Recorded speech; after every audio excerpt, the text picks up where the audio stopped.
And so how will this affect the average American, out on Main Street? Obama has said that the greenhouse gases are going to really affect everyone's health. How is this going to affect the average American in terms of taxes and jobs and things like that? Well, it's not going to affect him because we're not going to pass it.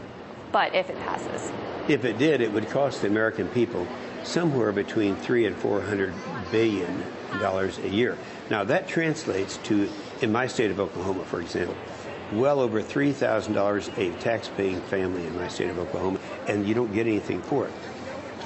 In fact, Lisa Jackson, who is the director of the Environmental Protection Agency, even admitted that if we had passed either the Waxman-Markey bill, or the Boxer bill, it wouldn't reduce the greenhouse gas emissions at all. And President Obama has said that he wants to reduce carbon dioxide emissions by 17% by 2020. And a lot of his proponents are saying, that's great. Why wouldn't we want to breathe cleaner air and, drink nice water? I mean, what do you think about Well, first of all, it is highly controversial that this would perform, that CO2 is the danger that people would like to have you believe it is. To link it with the 5 pollutants that really are pollutants is wrong. And if we were to do that and have policy on, change our policy in the United States, as I say, it'd be the largest tax increase in history, and you don't get anything for it. And one thing I want to go back to really quickly is I know you've talked about how this could ultimately outsource jobs to places like India and China because there aren't restrictions over there. Can you explain that to me a little bit? Oh, well, because even though they're saying that, someday we'll restrict our CO2, they're not going to do it. In fact, they laugh at us and think, yeah, they would love to have the United States of America pass something over here so that when we can't generate electricity here, our jobs would go to China and to India and to Mexico, into the developing world. And they would love to have our jobs there. I mean, China is cranking out almost 3 coal-fired generating plants each week. And that shows you that they have no intention of reducing their CO2. And so who in the United States would benefit from reducing the CO2? Well, nobody would.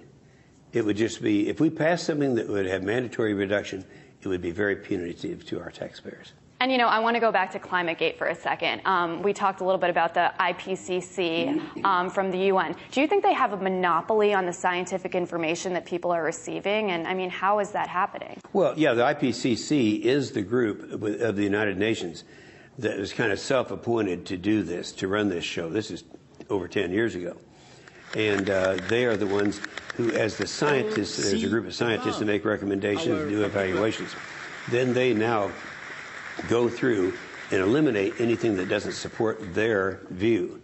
So that's just the science. That is the science behind it. And by the way, that is not just me saying it. Everyone agrees with that. That is not a disputable point.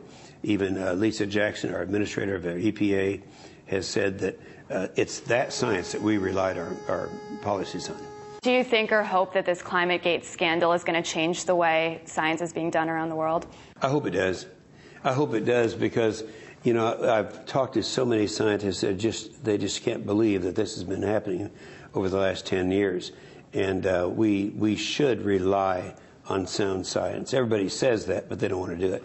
In fact, that's something that Barack Obama during his campaign said, we need to have reliable science. And then he embraces this drummed up science. And you've been called one of the most prominent global warming skeptics in this country. And I heard that when you were in Milan, there were people holding your sign up in protest. What do you think about that? Well, that's fine. They're fed this stuff by the media, and a lot of them believe it. In fact, they had my picture on telephone poles, wanted pictures. And that's fine.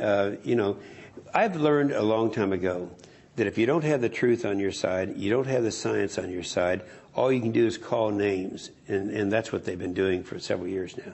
Well, Senator, I want to thank you so much for taking the time to talk to me today. Nice to have you here.